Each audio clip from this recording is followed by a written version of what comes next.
Yogyakarta dikenal sebagai kota budaya dan pendidikan. Tempat bertemunya pelajar maupun wisatawan, baik dari dalam negeri maupun mancanegara.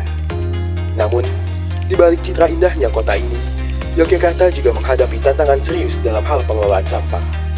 Setiap harinya, ribuan ton sampah dihasilkan dari aktivitas rumah tangga, pasar, wisata, serta sektor usaha lainnya.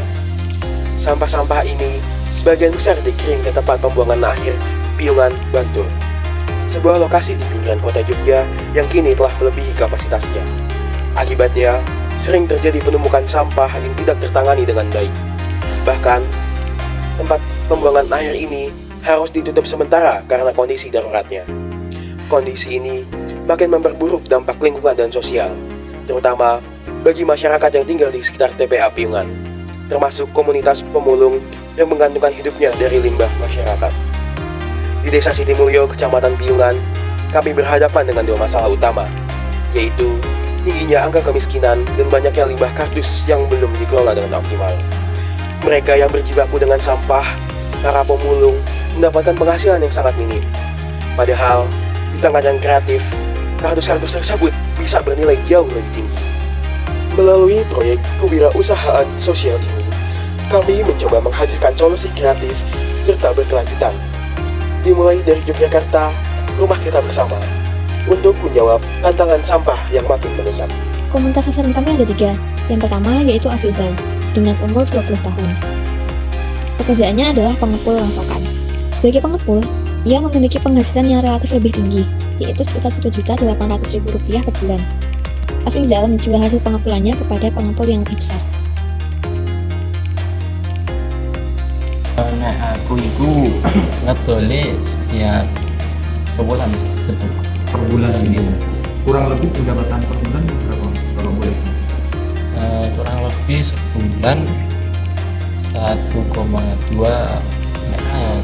mentok-mentok 7,8 Untuk 1,8 ya per bulan. Kemudian ada Nabil dan Topan. Keduanya berusia 20 dan 19 tahun. Mereka bekerja mengumpulkan barang-barang bekas yang kemudian disetorkan dan dijual kepada pengepul terdekat.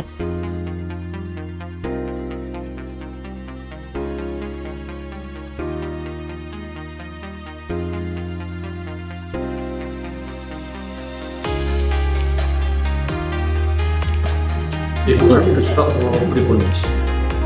itu ono kardus ya ono botol plastik Oh sembarang. sembarang pokoknya sing iso didol ning pengepul cukup pokoknya.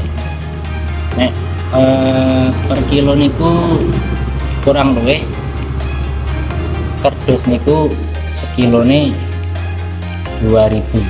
Jadi aku itu Mas, kalau dapat rongsokan itu aku itu jual kiloannya ke ini Mas Afiza ini.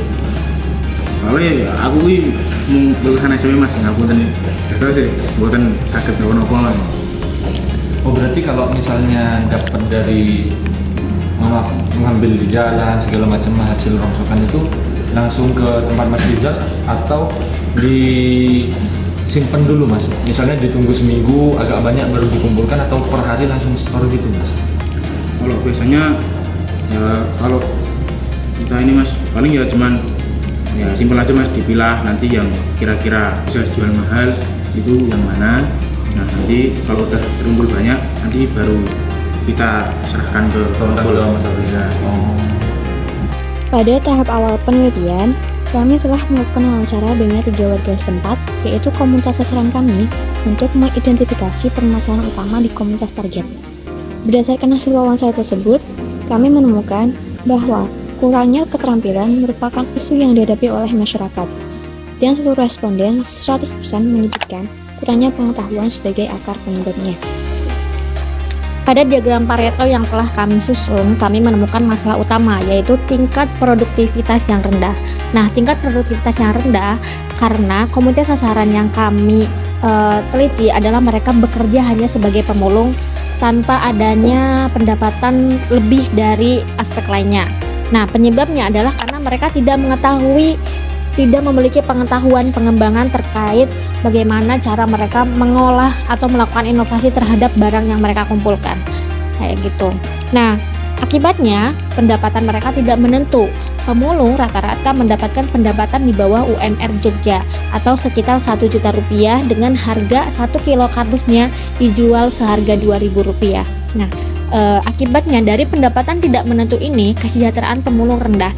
Kesejahteraan pemulung rendah ini bisa kita ukur dengan susahnya akses kesehatan, pendidikan, serta berbagai aspek kehidupan lainnya yang mereka susah dapatkan di kehidupan sehari-hari.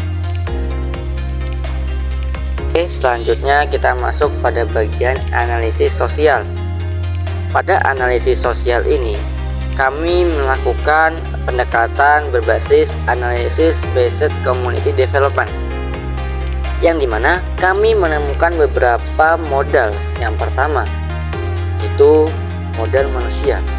Di komunitas ini, kami menemukan komunitas yang aktif dan antusias dalam belajar. Yang kedua, modal fisik. Di lingkungan yang kita dapatkan ini, kami menemukan pendopo yang tersedia di desa, yang dimana bisa kita manfaatkan untuk pelatihan dan produksi. Yang keempat, modal lingkungan. Banyak limbah kardus yang tersedia dari pasar dan warung sekitar, sehingga kita bisa memanfaatkan limbah tersebut. Yang kelima, modal sosial. Warga memiliki solidaritas yang sangat kuat, sehingga terlihat dari kegiatan Pemda bersama. Yang keenam, modal teknologi. Meskipun sederhana, mereka juga memiliki HP yang bisa digunakan untuk promosi digital. Yang ketujuh, modal pasar. Ada permintaan nyata dari pasar, coffee shop, komunitas kreatif, dan konsumen yang peduli lingkungan, sehingga banyaknya peminat yang ingin memesan produk-produk dari hasil pembuatan kita. Jadi dari beberapa masalah-masalah yang sudah disebutkan pada pohon masalah tadi, komunitas kami memiliki beberapa tujuan yang ada di pohon tujuan. Jadi komunitas kami memiliki purpose yang pertama, yaitu untuk meningkatkan produktivitas komunitas sasaran. Kemudian goalsnya adalah untuk meningkatkan pendapatan komunitas sasaran, sehingga ketika pendapatan sudah meningkat, maka kesejahteraan komunitas sasaran pun ikut meningkat. Kemudian outputnya adalah untuk meningkatkan pengetahuan pengembangan sampah dengan melalui 3 tahap. Yang pertama yaitu penyadaran, pelatihan, dan pendayaan. Pada tahap penyadaran, komunitas kami memberikan edukasi dan sosialisasi terkait pentingnya mendaur ulang sampah. Kemudian pada tahap kedua yaitu pelatihan atau pengkapasitasan dengan melakukan pelatihan pembuatan asbak dan koster dari kardus kepada komunitas sasaran. Kemudian yang terakhir yaitu pendayaan. Pada pendayaan ini kami usaha menjual asbak dan koster dengan memperkerjakan komunitas sasaran. Oke, selanjutnya adalah skum dari produk referensi kita. Jadi kita itu mengambil produk referensi koster dari perusahaan dus tuk-tuk yang berada di Surabaya. Perusahaan tersebut lebih mengolah limbah kardus menjadi suatu keunikan. Nah, yang kita amati di sini adalah koster yang dibuat oleh perusahaan dus tuk-tuk. Nah, secara skum yaitu shape, mereka tuh berbentuk lingkaran, colornya juga coklat atau berasal dari warna kardus itu sendiri, dan use-nya adalah melindungi permukaan meja dari noda, kerusakan, dan kondensasi dari minuman. Dan untuk segmentasi pasarnya, dus tuk ini menggunakan semua kalangan. Nah, untuk material, bahan-bahan dari pembuat koster ini ada 3 jenis macam. Yang pertama ada kardus, lem, dan air, dan alatnya itu mereka menggunakan cetakan khusus gitu.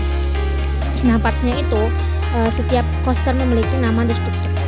Dan untuk lebih jelasnya mengenai packaging, kami sendiri belum menemukan dus tuk ini menggunakan packaging berbentuk seperti apa gitu. Karena dalam katalog produknya mereka lebih menjelaskan tentang kreasi mereka di produk yang lain. Oke, selanjutnya adalah untuk size-nya adalah ukurannya 10 x 1 cm, dan untuk nem-nemnya sendiri adalah koster dari dus tuk-tuk. Oke, setelah kita membaca atau menganalisis mengenai produk referensi, maka kita berlanjut ke analisis hukum dari produk kita. Jadi produk kita itu berbentuk asbak.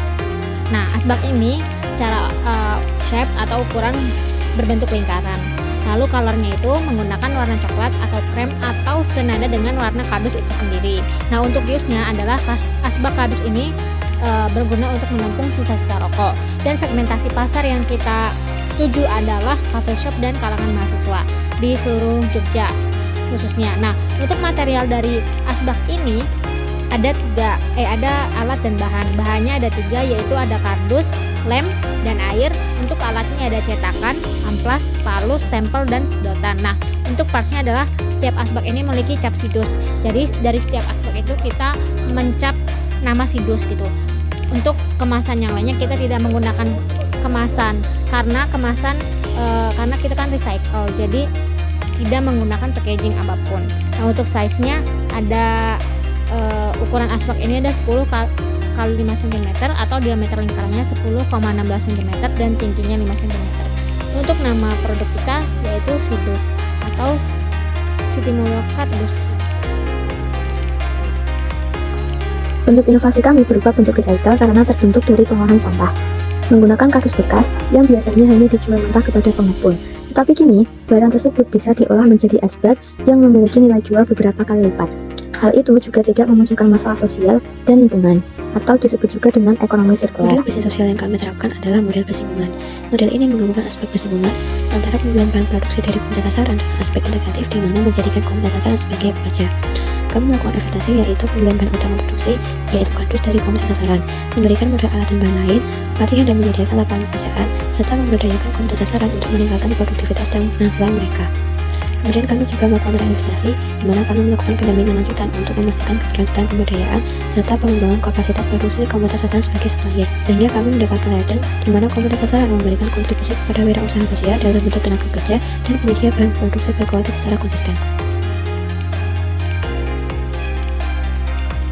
Selanjutnya yaitu timeline pemberdayaan. Jadi pada tanggal 7, tanggal 13, tanggal 19, dan tanggal 26 April 2025, komunitas kami melakukan penyadaran dengan kegiatan yang kami lakukan yaitu observasi, wawancara dengan otoritas setempat dan komunitas sasaran, serta melakukan sosialisasi kepada komunitas sasaran mengenai pentingnya daur ulang sampah, terutama sampah kardus. Kemudian, tahap kedua, pengkapasitasan atau pelatihan kami laksanakan di tanggal 27 April 2025 dengan kegiatannya yaitu kami melakukan pelatihan pembuatan asbak dan koster dari kardus bersama komunitas sasaran. Kemudian tahap yang ketiga yang terakhir yaitu pendayaan kami laksanakan di tanggal 31 Mei, 1 Juni, 15 Juni, 28 dan 29 Juni dengan kegiatan memproduksi asbak dan koster untuk dipasarkan. Dari pelatihan dan produksi, lahirlah brand kami yang bernama Sidus. Nama dan logo Sidus menggambarkan kesinergian antara manusia dan alam, yang dimana logo kami berbentuk daun yang menggambarkan pertumbuhan, keseimbangan, dan komitmen terhadap keberlanjutan. Nilai-nilai yang diusung dalam Sidus adalah yang pertama, solehan sosial, yang artinya menjaga bumi adalah bentuk dari ibadah. Yang kedua, profesionalitas, yang dimana kami membuat produk ini dibuat dengan standar tinggi dan tepat waktu dan jujur. Selanjutnya adalah visi, misi, dan kredo. Kredo kami adalah daur ulang, peduli lingkungan, dan bermanfaat untuk sesama. Kami percaya bahwa dari barang sederhana seperti kardus bisa lahir karya yang berguna dan berdampak besar bagi bumi serta manusia. Nilai yang diusung Sidus adalah pertama, kesalehan sosial. Menjaga bumi adalah sebuah bentuk ibadah kepada Tuhan Yang Maha Esa. Yang kedua, profesionalitas. Produk dibuat dengan standar tinggi, tepat waktu, dan jujur. Ketiga, kejujuran dan etika kerja, di mana semua alat dan bahan didapat dengan cara yang halal. Yang terakhir, budaya kerja sehat. pakaian bersih, komunikasi sopan, dan lingkungan kerja yang aman. Selanjutnya ada struktur dari perusahaan Sidus yang dipimpin oleh Direktur Utama Wildan, kemudian Manajer Produksi ada Pandu, Manajer Riset dan Inovasi Produk ada Ajisul, Manajer Keuangan ada Lula, Manajer Pemasaran ada Zidan, Manajer SDM ada Nafisa, Manajer Logistik dan Distribusi ada Esti. Kemudian di produksi itu terdapat beberapa staf, yaitu ada Afrizal, Nabil, dan juga Topan. Kami memiliki 2 SOP dalam perusahaan. Yang pertama adalah SOP produksi, dan yang kedua adalah SOP SDM untuk kedisiplinan dan kehadiran. SOP produksi dibuat dengan tujuan memberikan panduan langkah-langkah operasional dalam proses pembuatan produk asbak berbahan dasar limbah kardus sebagai bentuk kewirausahaan sosial yang ramah lingkungan. SOP ini berlaku untuk seluruh proses produksi asbak dari limbah kardus, mulai dari pengolahan bahan baku hingga produk akhir siap digunakan. Yang pertama ada perencanaan produksi, di mana pada tahap ini meliputi penyusunan rencana produksi berdasarkan target penjualan, ketersediaan bahan baku, kapasitas produksi, dan permintaan pasar. Kemudian, tetapkan target produksi dengan tidak lupa mengalokasikan sumber daya termasuk manusia, alat, dan bahan, serta menyiapkan jadwal produksi. Yang kedua ada persiapan produksi, di mana pada tahap ini meliputi persiapan tempat kerja yang bersih dan aman, persiapan alat dan bahan yang dibutuhkan, dan memastikan semua peralatan berfungsi dengan baik. Yang ketiga ada proses produksi, di mana pada tahap ini proses harus sesuai dengan urutan langkah produksi. Lalu untuk SOP SDM sendiri kami mengatur jam kerja, di mana pekerja itu bekerja selama 3 jam, tetapi fleksibel dilakukan di rumah harus berhati-hati saat Kemudian menggunakan untuk palu dan produknya ampas. akan disetorkan Pastikan sekali area dalam kerja bersih dan rapi untuk menghindari Untuk absensi, kesangkaan kami kerja. memiliki sistem pencatatan kehadiran stor produk secara manual dan produk yang disetorkan harus sesuai dengan target. Apabila hal di atas dilanggar secara berulang kali, maka akan dikenakan sanksi progresif, di mana akan diperingatkan secara lisan dan tertulis, serta pengurangan insentif atau gaji. Baik, di sini saya akan menjelaskan terkait dengan manajemen risiko. Yang pertama adalah risiko murni. Risiko murni merupakan jenis risiko yang hanya memiliki kemungkinan kerugian atau tidak ada kerugian sama sekali. Di sini kami ada 3 poin yang ingin kami sampaikan. Yang pertama adalah bencana alam, gempa dengan frekuensi 1 kali setahun. Kemudian yang kedua adalah kecelakaan kerja dan keselamatan kerja. Kemudian yang ketiga adalah risiko hilangnya atau rusaknya aset. Yang kedua adalah risiko spekulatif. Risiko spekulatif adalah jenis risiko yang memiliki kemungkinan kerugian maupun keuntungan. Risiko spekulatif seringkali berkaitan dengan investasi, bisnis, ataupun keputusan yang memiliki potensi hasil yang tidak pasti. Di sini kami mengambil 3 poin. Yang pertama adalah permintaan produk tidak stabil, kenaikan harga bahan baku, dan persaingan produk yang serupa. Ketiga, bentuk kerugian akibat risiko. Yang pertama, kerugian langsung, nominal yang harus ditanggung akibat dampak langsung risiko yang terjadi. Contoh, kerusakan pada aset atau produksi. Kemudian bagian pendanaan.